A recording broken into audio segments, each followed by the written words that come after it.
I suddenly became Carson's rival, which was stupid. Carson absolutely tried to kill me.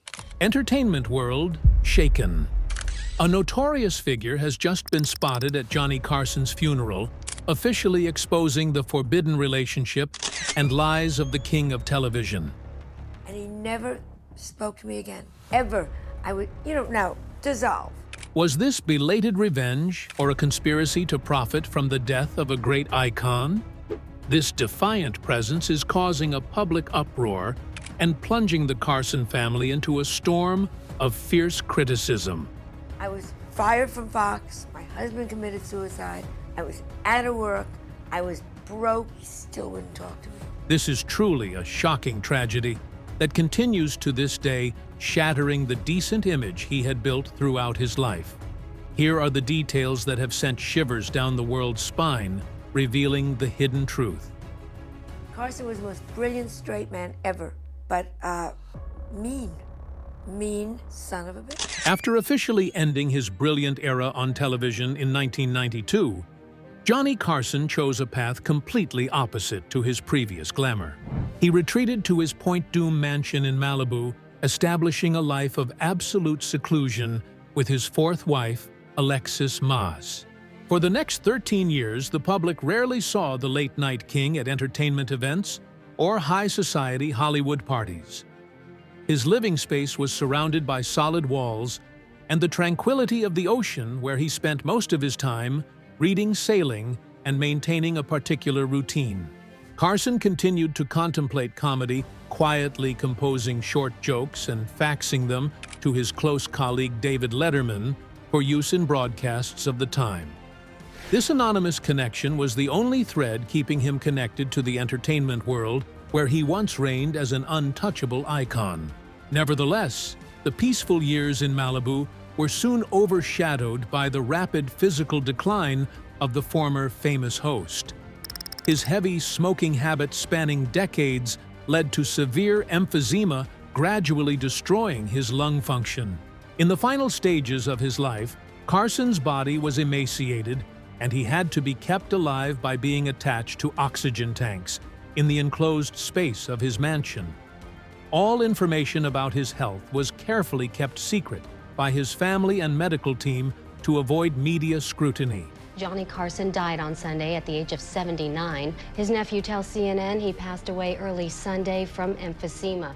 Until January 23, 2005, Johnny Carson passed away at Cedars-Sinai Hospital in Los Angeles at the age of 79. His death immediately caused a shockwave across American media, but what followed was an extremely quiet and discreet scenario. Immediately after her husband's death, Alexis Maas issued a strict order to all staff and related units to maintain a tight information blockade. The family resolutely refused to hold any public funeral or large memorial service for fans and the entertainment industry in Hollywood.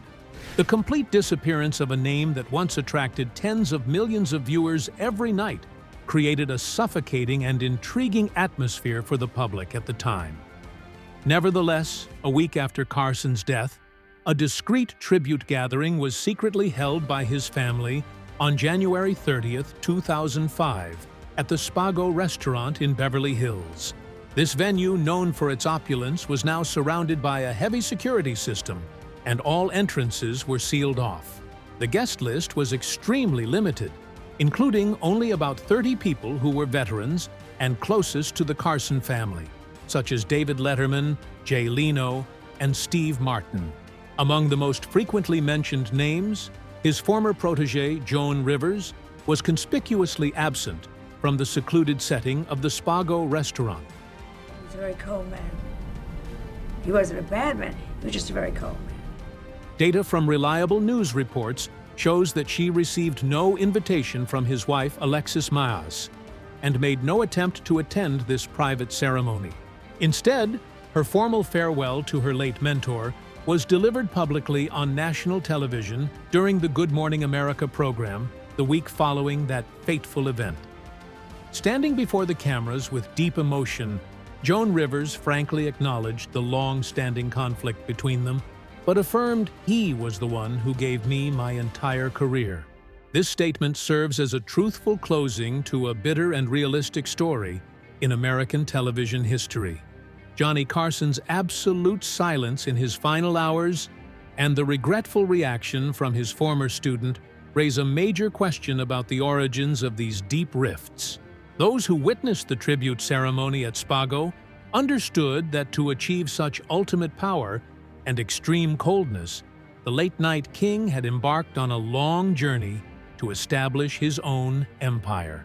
The Tonight Show's pinnacle of fame was where these fateful relationships began.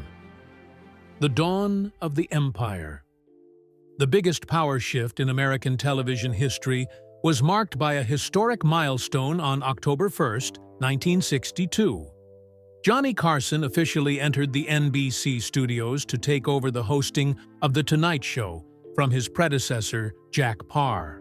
His arrival was not simply a personnel change, but the beginning of a complete revolution in the late-night entertainment format. Carson quickly established an iconic program structure, from the graceful simulated golf swing and the fixed wooden desk to the guest sofa and the unique opening monologue. Observers and the press at the time began to recognize a unique pop culture phenomenon where the studio sofa became the ultimate springboard to fame. A nod of approval or a brief invitation from Carson for an artist to sit next to him after a performance could completely change their fate. To consolidate and expand the influence of this television empire, Carson made a strategic decision in 1972. He decided to move the entire production team and studio system of The Tonight Show from the vibrant center of New York to Burbank, California. This historic migration officially transformed Hollywood into the new power center of late-night television, attracting all the most brilliant talent to the West Coast of the United States. At his new headquarters, Carson continued to operate his entertainment machine with absolute precision, setting rigorous professional standards for anyone wishing to enter the spotlight. It was within this powerful space that a fateful encounter took place in 1965, profoundly changing the program's personnel structure. At a time when the market for female stand-up comedy was almost entirely empty, Carson discovered the unique potential of Joan Rivers. He decided to bring this young woman onto national television and made a powerful prophetic statement that she would undoubtedly become a major star. This affirmation immediately opened a new chapter in Rivers' career, making her the most loyal and outstanding protégé of the late-night king.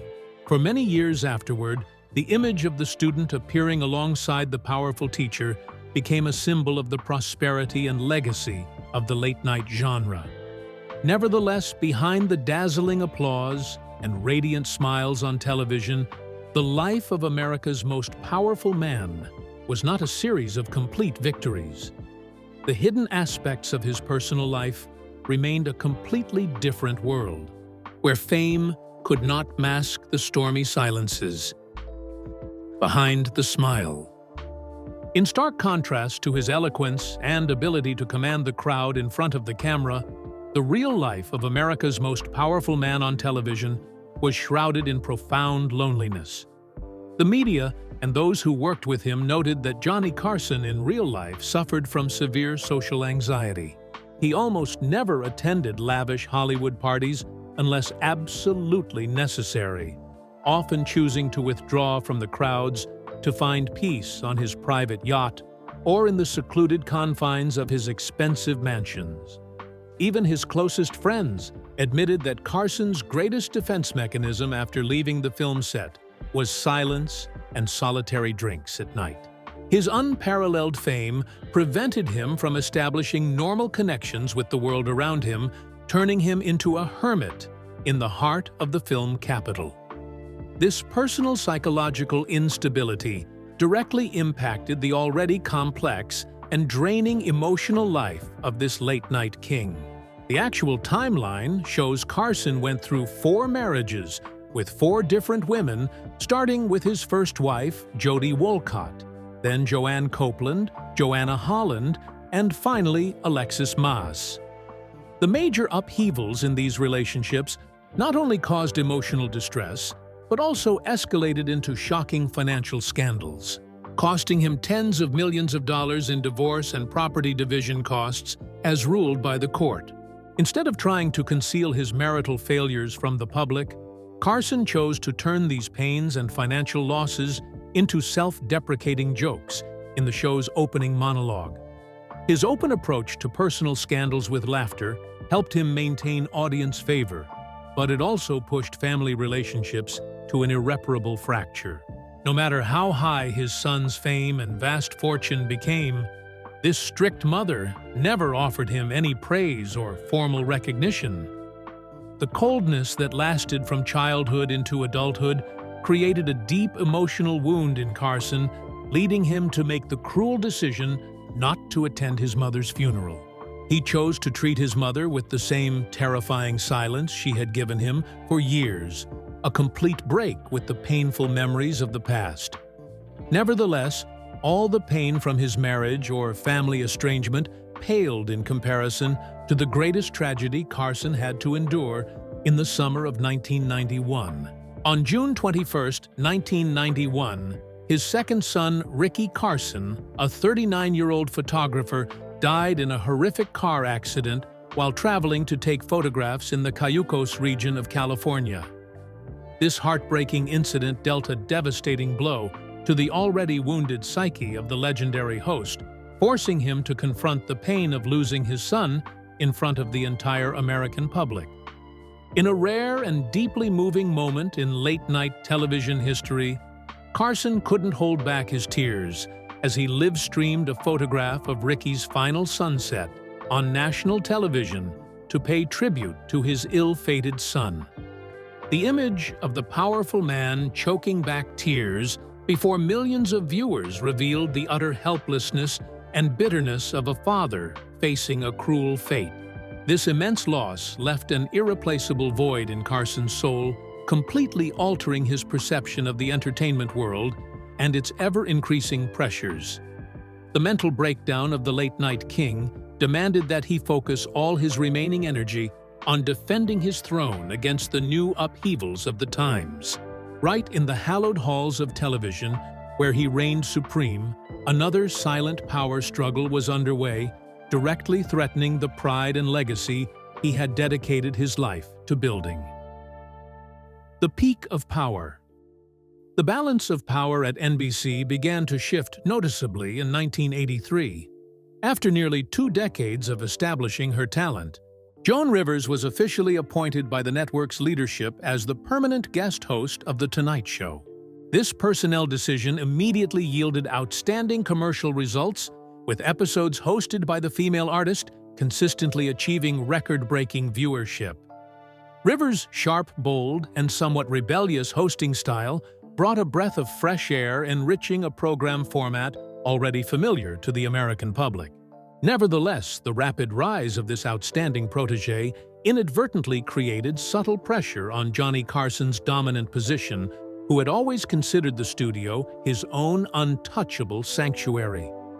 The silent rift between the two officially erupted into a shocking media crisis in 1986. Faced with NBC's constant delays and lack of long-term guarantees for her career, Joan Rivers made a pivotal decision. She secretly negotiated and signed a $10 million contract with the emerging television network Fox to create her own show, The Late Show. This immediately turned Rivers into a direct competitor in the same time slot as her mentor, an action that television industry observers at the time considered a direct declaration of war against Carson's empire. The conflict reached its peak through a cruel, indirect teleconferencing exchange just before the news was widely reported in the media. Joan Rivers proactively called Johnny Carson's office to explain the professional reasons behind her decision to leave. Nevertheless, authentic interviews with insiders reveal that the late-night king immediately hung up upon hearing the details without offering any response. This ominous silence was quickly formalized by a strict ban from Carson, officially removing Joan Rivers from NBC's guest list and creating a tacit boycott against her across major television networks. The consequences of this power struggle plunged the former protégé into her darkest and most tragic days. Rivers' new Fox show quickly became a disastrous failure in terms of viewership and was canceled after only 7 months, triggering a severe financial crisis for her family. The tragedy culminated in 1987 when her husband and producer Edgar Rosenberg committed suicide, unable to bear the pressure of isolation from the entertainment industry. Throughout Rivers' ordeal, Carson maintained an extremely cold and detached attitude, remaining completely silent and resolutely refusing to ever mention her name again on television. This fierce power struggle finally ended on May 22, 1992, when Johnny Carson officially announced his retirement from broadcasting. His final show attracted over 50 million viewers across the United States, achieving one of the highest viewership ratings in television history. This farewell event closed a brilliant era with the melancholic melody of "One for My Baby," performed by Bette Midler, right on the Burbank studios. The withdrawal of the uncrowned king left a vast void, ending a long chapter of power, but also considerable pain in the heart of entertainment capital. Carson's departure from the spotlight after 3 decades of reign put an end to the direct confrontations on late-night television. Memories of a golden age full of ups and downs are now being packaged, gradually shifting into the space of nostalgia and public reflection. The silence of a legend in his years away from the public eye is the final velvet curtain concealing secrets that have never been revealed. The Middle West Boy. To explain the introverted personality and ruthless power-wielding style at the height of his career, television historians often have to look back to the early chapters of Johnny Carson's childhood. Born on October 23, 1925, in Corning, Iowa, John William Carson spent his formative years in the peaceful town of Norfolk, Nebraska. Biographical information portrays him as an extremely shy child, always trying to avoid normal interactions with his peers, to retreat into his own world.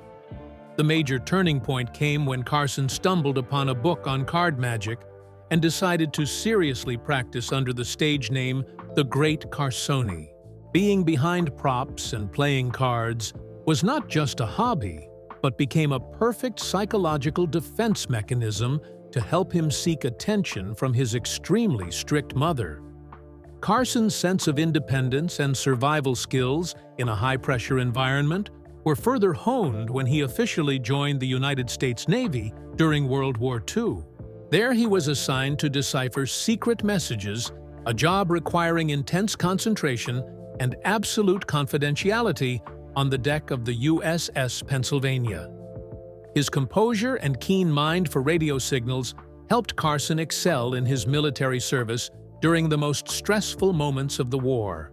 Besides his professional duties, his childhood magic skills once again proved invaluable in connecting with those around him.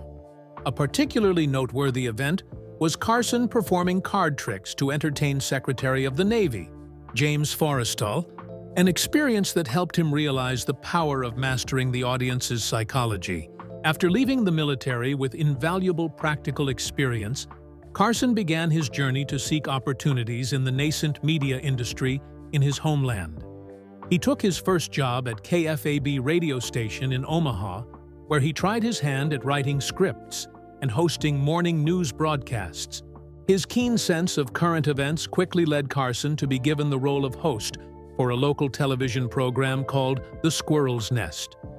This early format allowed him to experiment with satirical interviews, directly asking sharp questions to expose the rigidity of Midwestern politicians.